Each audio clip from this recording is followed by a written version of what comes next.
ఈ ప్రపంచంలో దేనినైనా సరే ఎవరైనా ఎలా అయినా కాపీ కొట్టేసి ఆ పక్కనే షాపు పెట్టేసి మరీ అమ్మేసే మాయదారి లోకం ఇది.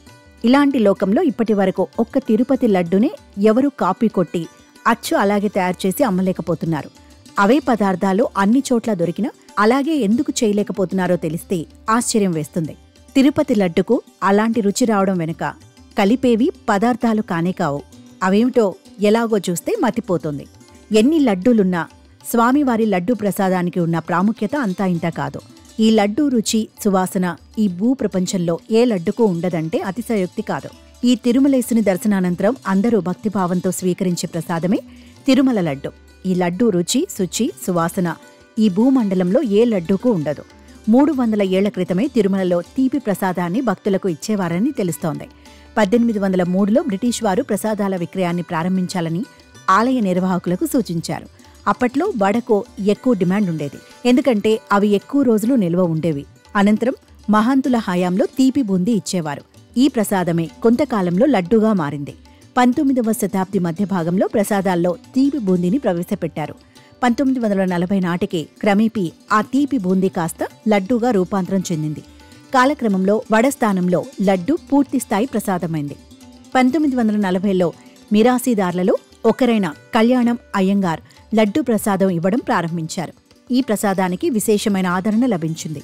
తిరుమల అంటే లడ్డూ ప్రసాదం అనేంతగా పేరు వచ్చింది. సంస్కృతంలో లడ్డుకము, లాడూకము, లట్టీకము అని, తెలుగులో అడ్డుకము, లడ్వము, తమిళంలో ఇలట్టు, లట్టు, లట్టుక అని పిలుస్తారు. మానసోల్లాస గ్రంథంలో వీటి ప్రస్తావన ఉన్నట్లు తెలుస్తోంది. మనకు మామూలుగా తెలిసిన లడ్డూలు 2 మాత్రమే. భక్తులకు దర్శనంతో పాటు ఇచ్చేది, అదనంగా కావాలంటే 50 రూపాయలు పెట్టి కొనుగోలు చేసేది. ఇది కాకుండా 2 రకం కళ్యాణోత్సవం లడ్డు, దీని ధర 200. ఇవే కాకుండా ఆస్థానం లడ్డు అని మరొకటుంది. ప్రత్యేక పర్వదినాలలో రాష్ట్రపతి లాంటి విశిష్ట అతిథులు వచ్చిన సమయాల్లో వీటిని తయారు చేస్తారు. బరువు 750 గ్రాములు. లడ్డూలో వాడే పదార్థాలను కొలతల ప్రకారమే వినియోగిస్తారు. దీనికి ప్రత్యేకంగా దిట్ట ఉంటుంది.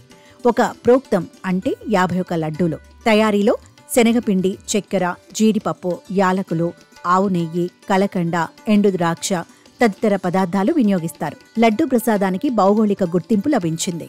కలియుగంలో కలో వెంకటనాయక అన్నారు కదా, అందుకే ఆ శ్రీనివాసుని ప్రసాదం ముందు సాటి రాగల పదార్థాలు ఏవైనా ఉంటాయా అన్న రీతిలో దేవదేవుని ప్రసాదాలు అత్యంత రుచికరంగా ఉంటాయి. తిరుమల కొండల్లో ప్రవహించే నీరు, వాతావరణం, ఆలయంలో పోటు అన్నీ కలిసి స్వామివారి ప్రసాదాన్ని విశిష్టంగా నిలుపుతున్నాయి.